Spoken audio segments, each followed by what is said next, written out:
Shattered Secrets. Chapter 1. Shadows of the Past. Michael Phillips froze when he heard the faint chime of a notification on his kitchen phone. For the first time in months, his heart skipped a beat. Not from anxiety, but from something else. An unsettling premonition, as if it were a warning of something inevitable. Slowly, he set his coffee cup down on the table and walked toward the phone. Opening the message, he saw an attached photo sent from an anonymous number. His fingers trembled slightly as he tapped the screen to open the image. Something inside him crumbled, as if the ground beneath his feet had given way. The blurry picture, clearly taken from a distance, showed his wife Sarah standing at their front door. She was embracing a man who was leaning in to kiss her. The figure was indistinct, but Michael knew this man all too well. Jack Carter. The man Sarah never talked about, but whom Michael knew better than he would have liked. A former boyfriend from her college days, the one she claimed was long forgotten. He clenched his teeth, feeling a dark, cold sensation creeping into his mind. Michael remembered the night just a few weeks ago, when Sarah had come home late from work. She had said she was at a client meeting. He had believed her. But now, looking at this photo, he realized something was wrong, and that wrong was seeping into his life like a poison, slowly tainting everything around him. He glanced at the clock. Sarah was due home in an hour. What should he do? Confront her immediately? Talk calmly? Or was there another way? Michael knew there were too many questions. But one thing was clear. Answers lay in the past that had always haunted his wife, and was now beginning to haunt him. But who had sent the photo? And why now? He slowly set the phone down on the table and looked at the image again. His mind raced with countless thoughts, each one darker than the last. This was only the beginning, and he felt that something far more sinister and dangerous awaited him. "It's begun," Michael whispered, sensing an unknown force pushing him forward into the shadow of that past. There's no turning back now. Chapter 2. Lies on the Surface. Michael sat at the kitchen table, lost in thought and memories. The clock ticked quietly, as if counting down the remaining moments of calm. Questions swirled in his mind. Where was Sarah? Why wasn't she home yet?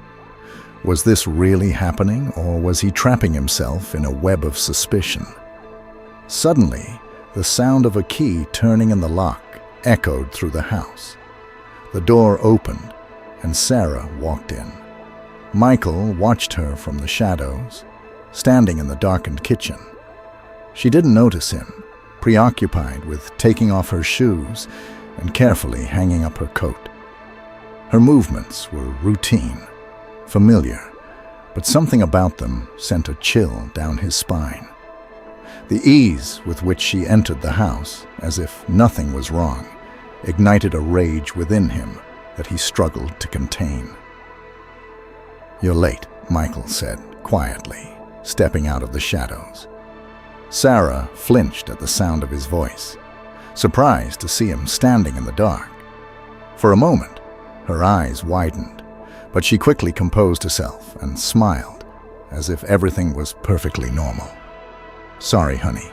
I had a meeting with a client, and I lost track of time," she replied, her voice steady, her eyes fixed on him. Michael took a step closer, his heart pounding faster. He could confront her right now, show her the damning photograph, but something held him back.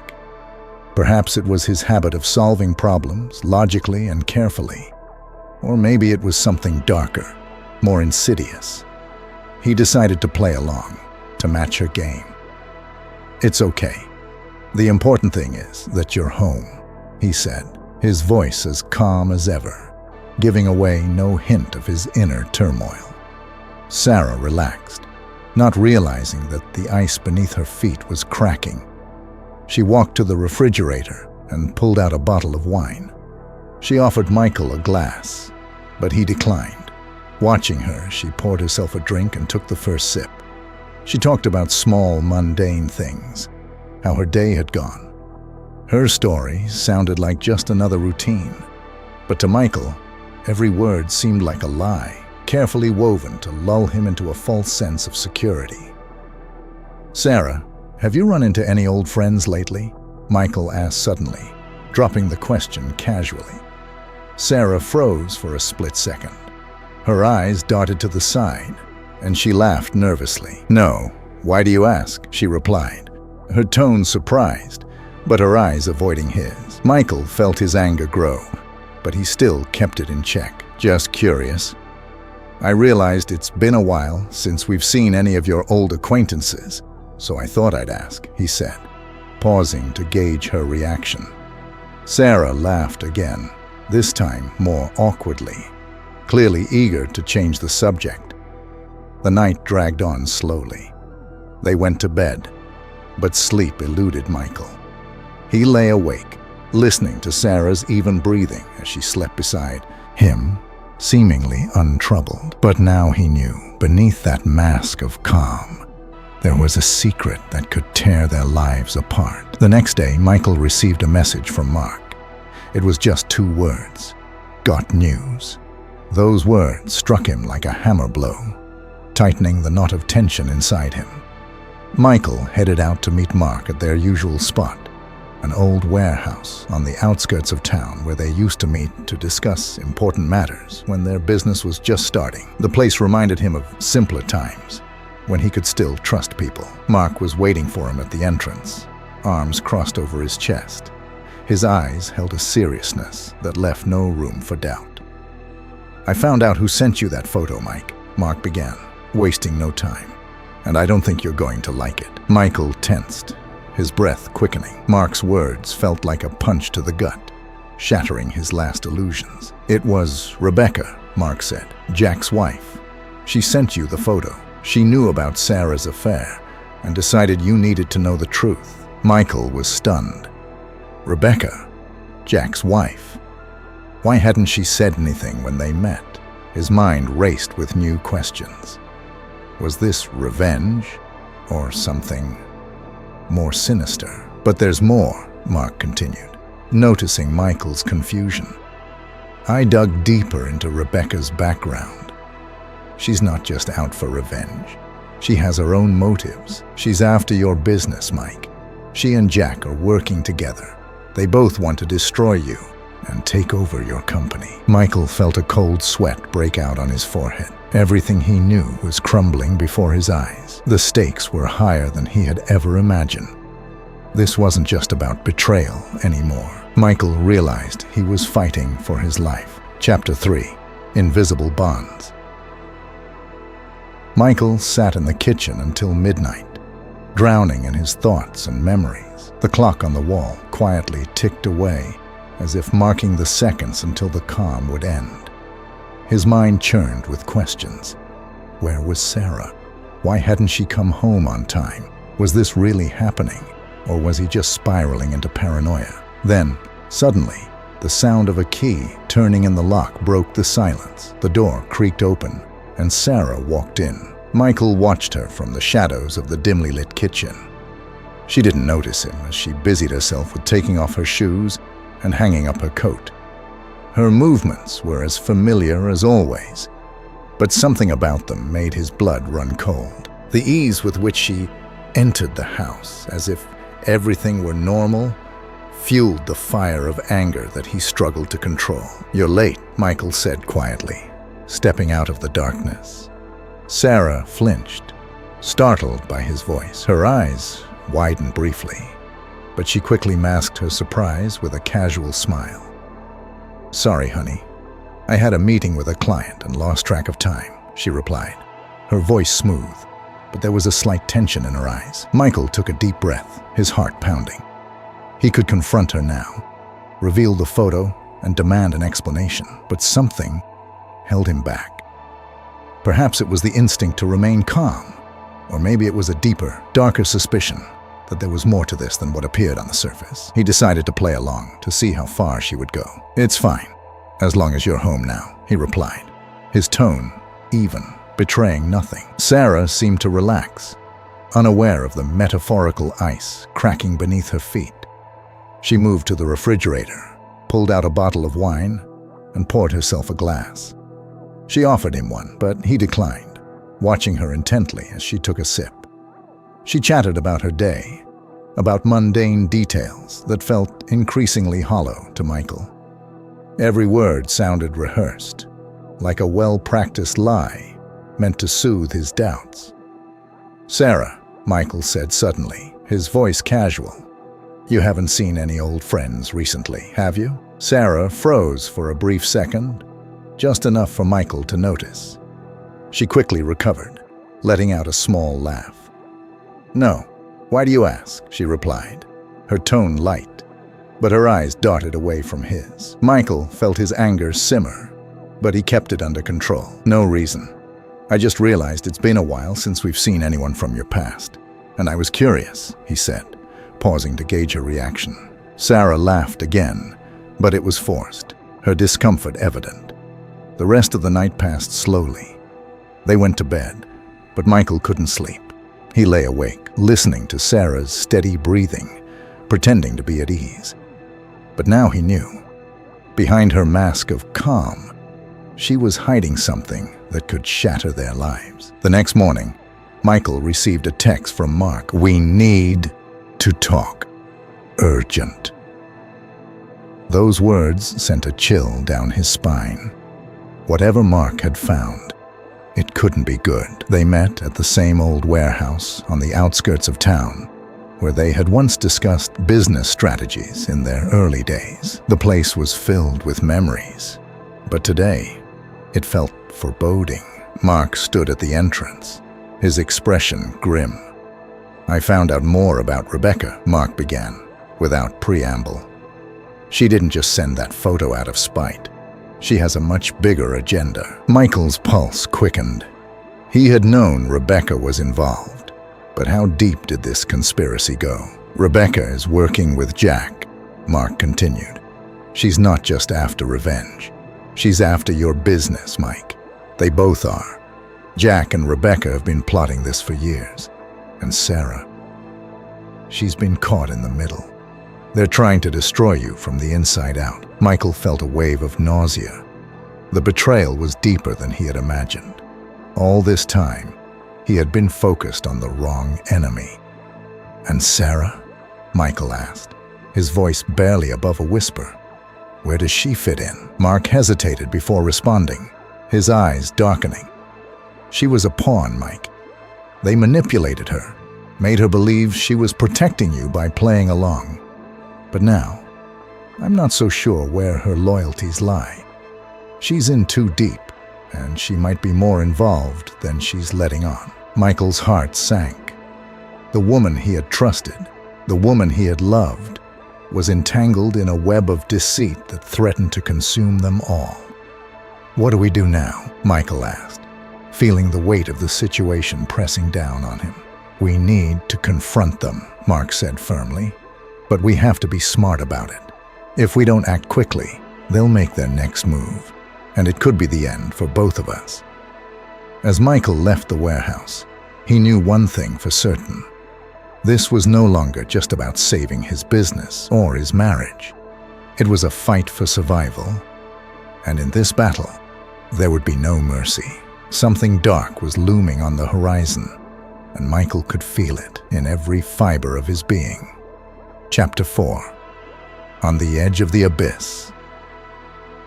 Michael stood in the middle of the abandoned warehouse, the place where so many ambitious business plans had once been hatched, now filled with nothing but emptiness and shadows. Mark's words still echoed in his mind, like a distant sound in a deep well. Rebecca and Jack.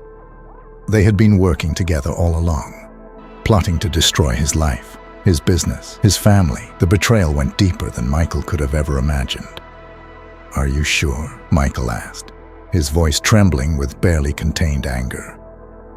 Mark nodded, his face serious and without a hint of doubt. "I've checked everything, Mike. Rebecca has been part of this scheme from the very beginning. They've been planning to bring you down slowly, making you stumble until you lose everything. The photo was just her way of pushing you toward an emotional breakdown, to throw you off balance. But she didn't count on you turning to me. Michael's fists clenched involuntarily. He had always considered himself cautious and rational, but now he realized just how naive he had been. Rebecca, the woman he thought of as an ally, had been orchestrating this all along. "What now?" Michael asked coldly, his mind racing through possible next steps. Mark looked down, as if weighing his words carefully. "You've got two options, Mike. You can try to gather enough evidence to take them down legally. It'll take time, and it'll cost you, both emotionally and financially. Or you can confront them directly, catch them in the act when they make their next move. That way, we'll have undeniable proof." Michael took a deep breath, feeling the tension squeezing his chest. His mind was torn between reason and emotion, trying to find the right course of action. But he knew one thing. Whatever he did, he had to act fast. Jack and Rebecca were already in motion, and every step he took could be his last. "We go with the second option," Michael finally said, his voice firm. "But I need to know what they're planning next. We have to be one step ahead." Mark nodded, respecting his friend's decision. "I'll get on it," Mark replied. "We'll track their movements and figure out their next play. If they're planning something, we'll catch them red-handed." When Michael left the warehouse, he felt a surge of determination. He now knew who his enemies were, and he was prepared to fight back. But there was one unresolved question. What should he do about Sarah? She was part of this twisted game, but how deep was her involvement? Was she a victim or a willing participant? When Michael returned home, he found Sarah in the kitchen. She was preparing dinner, humming a tune that he recognized as a sign of her good mood. But tonight, that familiar sound felt hollow, like a lie that had infiltrated their lives. "Sarah," Michael began, struggling to keep his voice steady, "we need to talk." She turned to face him, a light smile on her face. But something flickered in her eyes. Was it fear or just surprise? "About what?" she asked, drying her hands on a towel. Michael took a deep breath, gathering his strength.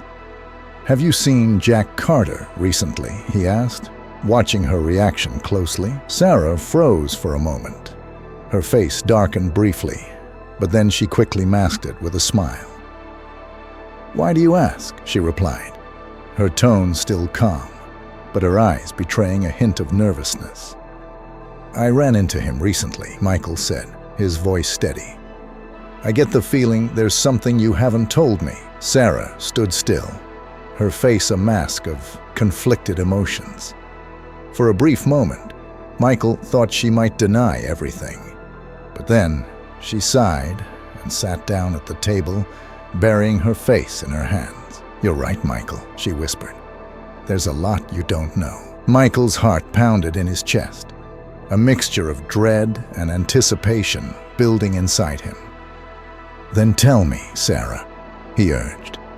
"What should I know?" Sarah took a deep breath, as if steeling herself for what she was about to say. Finally, she looked up at him, her eyes filled with a mix of guilt and fear. "It didn't start with me, Michael," she began, her voice shaking. "At first I thought I could protect you by keeping you in the dark, but now I've made things worse." "Protect me?" Michael's voice was incredulous. "From what? From who?" "From yourself," Sarah whispered, her voice barely audible. "You were so focused on the business, so obsessed with it, that you didn't see what was happening around you.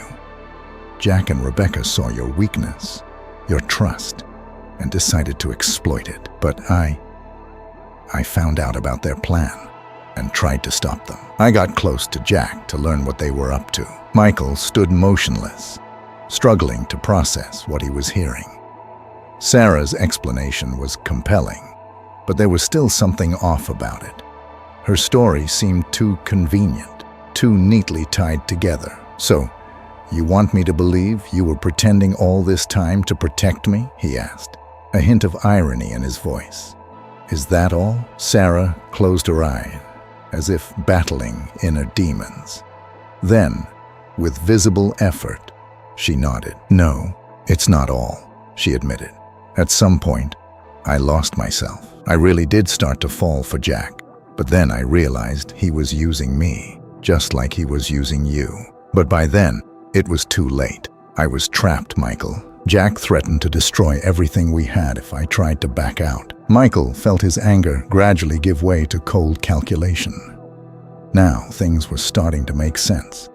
Jack and Rebecca had planned to destroy his business, using Sarah's vulnerability against her. They knew she would be too scared to risk losing her family and career, so they cornered her. "What now?" Michael asked, trying to figure out his next move. "What are Jack and Rebecca planning?" Sarah looked at him with frightened eyes. "Tomorrow, Jack is meeting with some important clients to set you up, to sabotage your reputation. If he succeeds, you'll lose everything, not just the business, but your entire future." Michael felt a cold sweat break out on his back. Time was running out, and he needed to act fast. "I'll take care of it," he said firmly. "But you need to tell me everything. Are you with me or against me?" Sarah closed her eyes, wrestling with her thoughts. Then, gathering her resolve, she nodded. "I'm with you, Michael. I'll help you stop them, but we have to move quickly." The next morning, Michael and Sarah carefully planned their counterattack. They decided to catch Jack and Rebecca in the act, at the very moment when they attempted to sabotage Michael in front of his clients. It was a risky plan, but they had no other choice. Michael enlisted Mark's help, who provided the necessary equipment to record the meeting. They set up hidden cameras and microphones to capture the conversation and gather undeniable evidence. As the day of the meeting arrived, Michael felt the tension reach its peak. He knew that today would determine his fate. The meeting was set to take place at an upscale hotel, where everything appeared perfect on the surface, but Michael could sense the deceit lurking beneath. Jack and Rebecca arrived on time, confident in their victory. But Michael was ready. In the middle of the conversation, just as Jack began to lay out his false accusations in front of the clients, Michael stood up and played the recording. The room fell silent as Jack's own voice incriminated him, revealing his plans to destroy Michael's business. Jack's face twisted in horror, and Rebecca tried to flee, but it was too late. Michael had won this round, and now the truth was out for everyone to see. But he knew the final battle was still ahead. Now that the masks had been ripped away, the real fight for his future was about to begin. Chapter 5. The Counterstrike. Michael stood by the window of his office, watching the traffic below. Everything that had happened over the past few days felt surreal. Yesterday, he had been on the brink of losing everything he held dear. But today, after exposing Jack and Rebecca, it seemed like his life was finally getting back on track. However, deep down, Michael knew this was just a temporary calm before the storm. His thoughts were interrupted by the ringing of his phone. Michael picked it up, and Mark's low, serious voice came through the line. "Mike, we've got a problem. Jack and Rebecca aren't backing down. I just found out they're planning something bigger. Yesterday was just the first stage of their plan." Michael felt a chill run down his spine. He knew Jack and Rebecca wouldn't give up easily, but he hadn't expected them to strike back so quickly. "What are they planning?" Michael asked, trying to control the anger bubbling inside him. "They're preparing to launch a public attack on your reputation," Mark replied. "They've organized a press conference where they plan to make false accusations against you, not just about the business, but also your personal life. It looks like they have some kind of dirt on you, and they're going to use it to ruin you for good." Michael's heart raced. Dirt. What could they possibly have? "When is this happening?" he asked, trying to think of his next move. "Tonight," Mark said. "We've got a few hours to prepare. Michael felt his fear mix with fury. He couldn't let Jack and Rebecca destroy his life, especially after he had already torn apart their plan. But now, the stakes were higher, and he knew his next move had to be flawless. "I have an idea," Mark said suddenly, as if reading Michael's thoughts. "We can use their own weapon against them. If we can get access to their devices, we might find proof that the entire smear campaign is a fabrication." Michael thought for a moment. It was a risky plan, but he didn't have many options. Jack and Rebecca could turn him into a pariah if their lies weren't exposed. "All right, Mark," Michael finally said. "Do whatever it takes. We need to stop them before they can make their move." Mark quickly ended the call, and Michael was left alone in his office, deep in thought. Time was running out, but he couldn't afford to make a mistake. Everything depended on how fast and effectively they could act. The hours crawled by slowly, as if the clock itself were mocking Michael's anxiety. He knew his reputation, his business, and perhaps even his life were on the line. He had saved himself and his company once, but now it was different. This was a war in which the enemy wouldn't stop until everything he had was in ruins. Later that evening, Mark returned with news. "We got into their devices," Mark said as he entered the office. "We found recorded conversations, fake documents, and even contracts they've forged. Everything they plan to use against you is here. It's a goldmine of evidence, Mike." Michael let out a sigh of relief. But he knew the battle was far from over. He had the evidence, but now he needed to use it wisely. This had to be more than just a victory. It had to be a crushing defeat for Jack and Rebecca.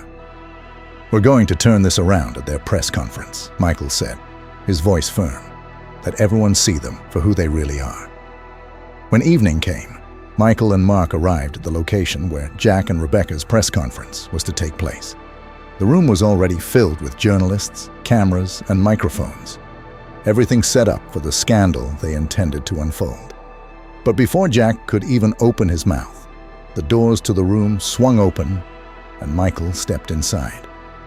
The room fell silent as he walked onto the stage, staring directly at Jack and Rebecca. Confusion and then fear flickered across their faces. "Before you hear the lies these people are about to tell you," Michael began, addressing the crowd of reporters, "let me show you the truth." He signaled to Mark, who played the recordings on the large screen behind them. The room was filled with gasps as the voices of Jack and Rebecca echoed through the speakers, detailing their plans to destroy Michael and take over his business. The journalists scrambled to capture every word, every reaction. Jack's face twisted with rage and desperation. He knew their game was over. Rebecca tried to flee, but she was quickly surrounded by reporters demanding answers. Their carefully crafted scheme had crumbled in an instant.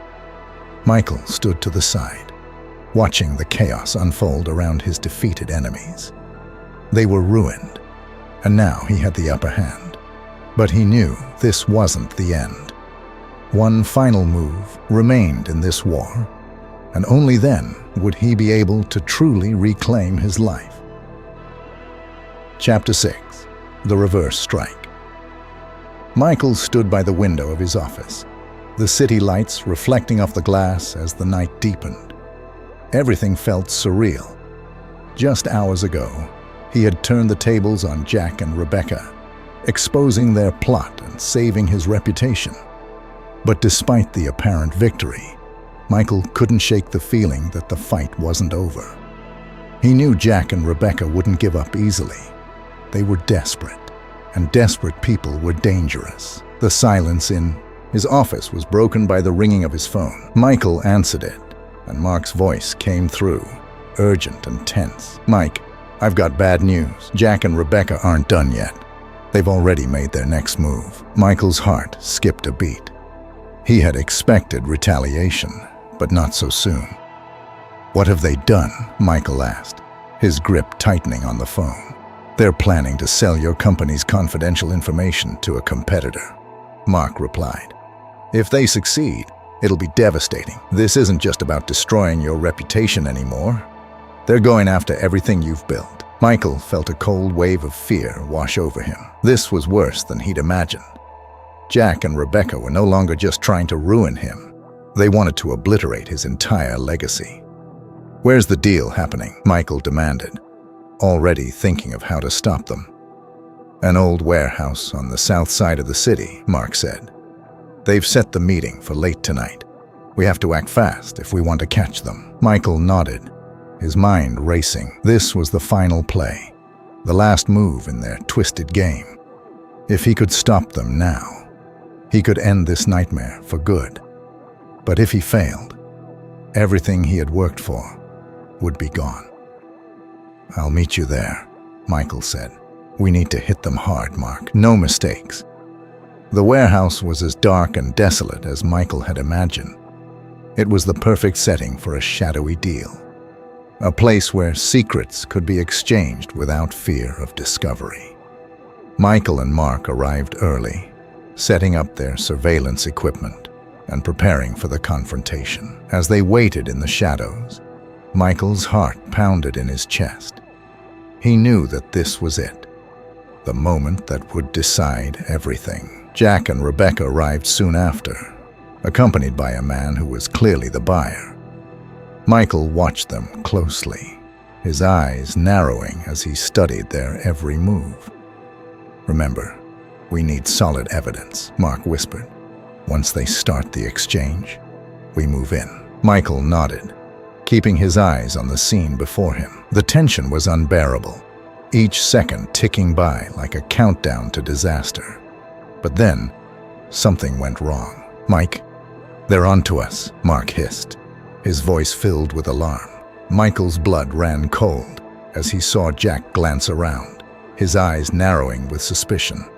He whispered something to Rebecca, who quickly slipped away toward the back exit. Michael knew she was trying to flee, but he couldn't let her get away. I'll go after Rebecca, Michael said, grabbing his phone. You stay here and record everything. Don't let Jack leave until we have what we need. Michael followed Rebecca through the darkened corridors of the warehouse, his footsteps silent. She moved quickly, not looking back, but Michael could tell she was nervous. When she finally stopped in a narrow alley behind the building, he stepped forward, ready to confront her. But before he could speak, Rebecca spun around, and Michael saw the glint of a gun in her hand. You think you've won, Michael, Rebecca snarled, her voice trembling with anger. You've just backed us into a corner, and cornered animals always fight back. Michael froze, his mind racing. He knew he had to stay calm, had to find a way to defuse the situation. Rebecca, think about what you're doing, Michael said, his voice steady despite the fear gnawing at him. If you pull that trigger, it won't change the fact that you've lost. There's no way out for you now. Rebecca's hand shook, but her eyes were cold and determined. No, Michael, it's you who's lost, she spat. The deal is done. Even if you leave here alive, your company is finished. Michael's heart sank as he realized the truth. The deal was a distraction. Jack and Rebecca had already sold the information. The blow had already been struck. But before Rebecca could fire, Michael lunged forward, knocking the gun from her hand. They struggled briefly, the tension boiling over into a desperate, frantic fight. Michael, driven by a mixture of rage and desperation, managed to overpower her, sending her crashing to the ground. Breathing heavily, Michael picked up the gun and aimed it at Rebecca. She looked up at him, her eyes filled with hatred. It's over, Rebecca, Michael said, his voice cold. You're not getting away this time. But before Michael could react further, a loud crash echoed from inside the warehouse. Michael turned just in time to see Jack running out, but Mark was right behind him. The two men struggled, and Michael knew he had to act quickly. In the chaos, Rebecca tried to escape again, but Michael grabbed her, holding her down until Mark managed to subdue Jack. It was over. They were caught. As they waited for the authorities to arrive, Michael looked down at Rebecca, who glared back at him with defiant eyes. "You may have ruined me," Michael said quietly, "but you won't destroy me." Rebecca didn't reply, but Michael could see in her eyes that she knew the truth. Her game was finally over. But as the sirens wailed in the distance, Michael knew there was one last battle to fight, and it was the most important one yet. Chapter 7. The Final Gambit. Michael stood by the side of the warehouse, the cold night air biting into his skin as the distant sound of sirens grew louder. The authorities were on their way, and with them, the end of this nightmare. Jack and Rebecca lay defeated, their desperate attempts to escape crushed by Michael's resolve. But despite the apparent victory, something still gnawed at him, an unsettling feeling that the worst was yet to come. As Mark secured Jack and Rebecca, Michael's phone buzzed in his pocket. He pulled it out and saw a message from an unknown number. The text was brief, but sent a chill down his spine. "You're not as clever as you think, Michael. The real enemy is closer than you know." Michael's heart raced. Who could have sent this? He had already dealt with Jack and Rebecca. Who else could be involved? Before he could make sense of it, another message arrived. "Meet me where it all began. Come alone if you want the truth." The address that followed was one Michael recognized immediately. The old workshop where his father had taught him everything he knew about the business. It was the place where his journey had started, and now, it seemed, it was where it would end. Michael knew it could be a trap, but he had no choice. He needed to know who was behind this, who had been pulling the strings all along. He glanced at Mark, who was busy ensuring that Jack and Rebecca wouldn't escape, then made a quick decision. "I need to handle something," Michael said to Mark. "Take care of them. I'll be back soon." Mark looked up, concern in his eyes, but nodded. "Be careful, Mike. We've come too far to lose now." Michael didn't respond. He simply turned and walked away, his mind focused on the confrontation that awaited him. The old workshop stood as a silent sentinel in the darkness, its once vibrant exterior now faded and worn. Michael hadn't been here in years, but the memories came flooding back as he approached. This was where he had learned about hard work, about honesty and integrity.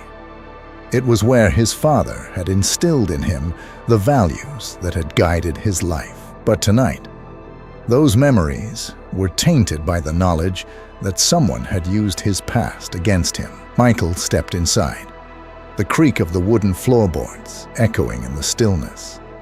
The air was thick with dust and the scent of aged wood. He scanned the room, searching for any sign of the person who had summoned him here. And then he saw her. Standing in the shadows, her face partially obscured by the dim light, was a figure he recognized all too well. Sarah, his wife, the woman he had loved and trusted, who had been at the center of his life for so long. "Sarah?" Michael's voice was a mixture of shock and disbelief. "What are you doing here?" She stepped forward, her expression unreadable, and for a moment, neither of them spoke. Finally, she broke the silence. "You still don't get it, do you, Michael?" Sarah's voice was calm, almost gentle, but there was an edge to it that sent a shiver down his spine. "Everything you've been through, everything you thought you knew, it was all part of the plan." Michael felt the ground shift beneath him. "What are you talking about? What plan?" Sarah sighed, as if disappointed. "You were so focused on Jack and Rebecca that you never realized the real threat was right beside you the whole time. They were just tools, Michael, pawns in a much larger game." Michael's mind raced as he tried to process what she was saying. You were behind this, all of it." Sarah nodded slowly. "It was never about just the business, Michael. It was about control. You became so consumed by your work, by your obsession with success, that you forgot about the people around you. I was tired of being invisible. tired of being second to your precious company. So I decided to take matters into my own hands. Michael felt a wave of nausea wash over him. The betrayal cut deeper than anything Jack and Rebecca could have done. His own wife had orchestrated everything, manipulated everyone, just to bring him to this moment. "You wanted to destroy me?" Michael asked, his voice hollow. Sarah shook her head. "No, Michael. I wanted to make you see what you've become. I wanted to show you that everything you've built is nothing without the people who truly care about you. But when you didn't change, when you refused to see the truth, I had to take it further." Michael's mind flashed back to all the events that had led him here. The photo, the betrayal, the lies. It had all been her doing. And now, standing here in the place where his journey had begun, he realized the full extent of her plan. "What now, Sarah?" he asked, a cold resignation settling in his chest. "What's your endgame?" Sarah looked at him with a mix of sadness and resolve. "There's only one way this ends, Michael. You need to let go. Let go of the company. Let go of the control, and finally see what really matters." Michael stared at her, his heart torn between anger and sorrow. "And if I refuse?" Sarah's eyes hardened. "Then you'll lose everything, Michael. This time, for good." For a long moment, they stood in silence, the weight of their shared history pressing down on them. Michael knew he was at a crossroads.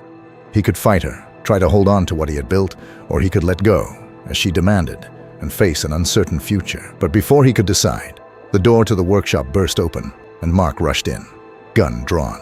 "Mike, get back," he shouted. Sarah didn't flinch. Instead, she smiled, a cold, knowing smile. "It's too late, Michael," she whispered. "You've already made your choice." In that instant, Michael realized the truth. Sarah had planned for this too. The whole confrontation, the whole setup, was designed to force him into a final decision. But as the tension reached its peak, a shot rang out. Time seemed to slow as Michael watched in horror. But the shot didn't come from Mark. It came from the shadows, where a third figure stepped into the light. It was Jack, bleeding and battered, but very much alive. He had followed Michael, intent on finishing what he had started. Sarah's eyes widened in shock as she looked down at the wound spreading across her chest. She stumbled back, collapsing to the floor. Michael rushed to her side, but it was too late. Her final words were barely a whisper. "I never wanted it to end this way, Michael." But Michael's world was already crumbling around him. The person he had once loved more than anything was gone, taken by the very chaos she had set in motion. Jack, now staggering, turned to face Michael one last time. But Mark quickly subdued him, this time for good. As the authorities finally arrived, the chaos slowly subsided. But Michael knew that nothing would ever be the same. He had lost his business, his trust, and now, his wife. Everything he had fought for had led to this tragic end. And as he stood alone in the ruins of his past, Michael realized that the true cost of his ambition was far higher than he could have ever imagined. Chapter 8. The Final Revelation. The night was still, the air thick with the aftermath of what had just transpired. Michael stood alone in the old workshop, the place that had once been a symbol of everything he held dear. Now, it felt more like a tomb, a resting place for the life he thought he knew. Sarah's lifeless body lay on the cold floor, and the echoes of her final words haunted him. "I never wanted it to end this way, Michael." The authorities had arrived, taking Jack into custody and securing the scene. But Michael barely noticed. His mind was a storm of conflicting emotions: grief, anger, regret. He had lost everything: his company, his wife, and his sense of purpose. As he looked around the workshop, memories of his father, teaching him the value of hard work and integrity, flooded his mind. How had it all gone so wrong? Mark approached him cautiously, sensing the weight of the moment. "Mike, I'm so sorry. I had no idea it would come to this," he said softly. Michael didn't respond immediately. He was staring at the old workbench, the one where he had spent countless hours learning the trade. It felt like a lifetime ago. "Mark," Michael finally said, his voice hollow. "How did I miss it? How did I not see what was happening right in front of me?" Mark sighed, struggling to find the right words. "Sometimes we're too close to the situation to see the truth. You trusted her. You loved her. That's not something to be ashamed of." Michael nodded, but the pain in his chest didn't ease. "She was right, you know," he said quietly. "I became so obsessed with the business, with success, that I lost sight of what really mattered. And now I have nothing." Mark put a hand on his shoulder. "You still have a chance to rebuild, Mike. Maybe not the business, but your life. It's not too late." But as Mark spoke, something caught Michael's eye.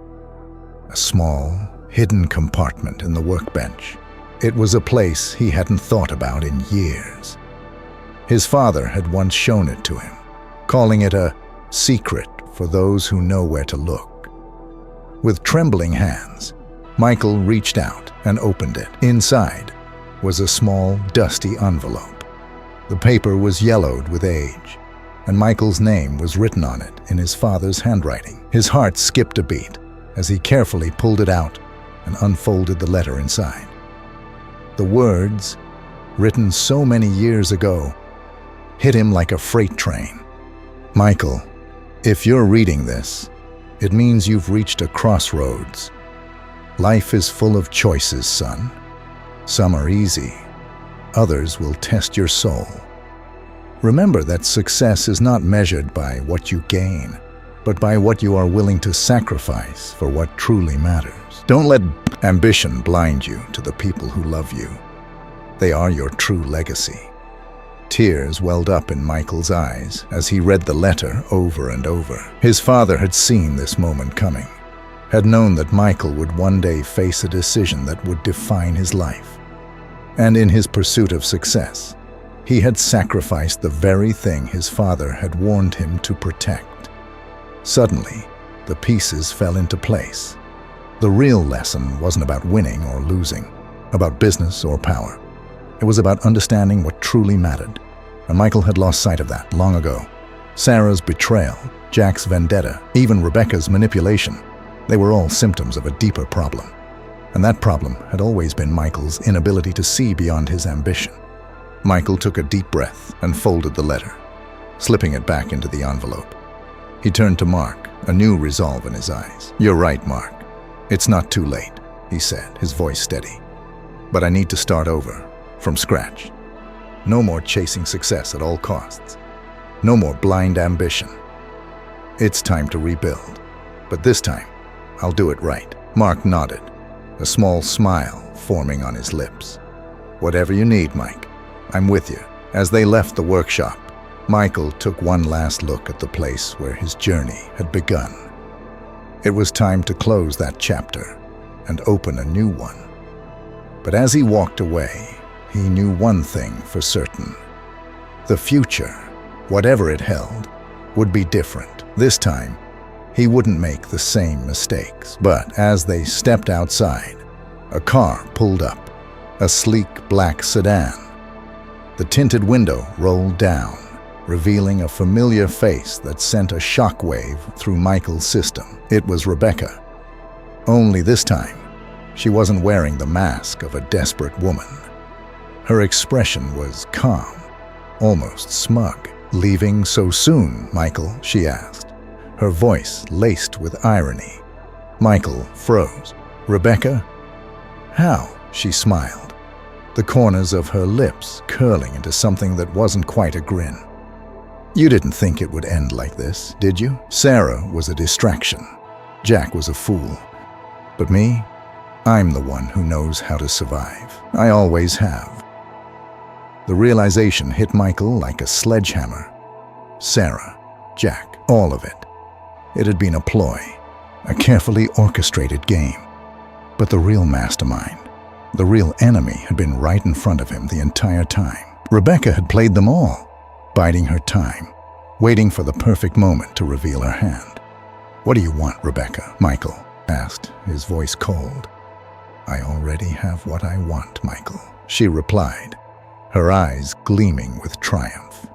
"The company, the assets, everything is mine now. And you? You're just another casualty in the game." As she spoke, Mark stepped forward, but Michael held him back. This was a battle he needed to face alone. Rebecca's car slowly pulled away, leaving Michael standing in the cold night air. The realization washed over him.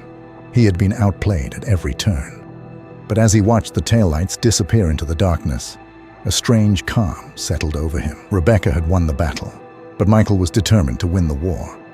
This time, he would do it on his own terms, with a clear understanding of what truly mattered. And as the night closed in around him, Michael knew that his story was far from over. It had only just begun.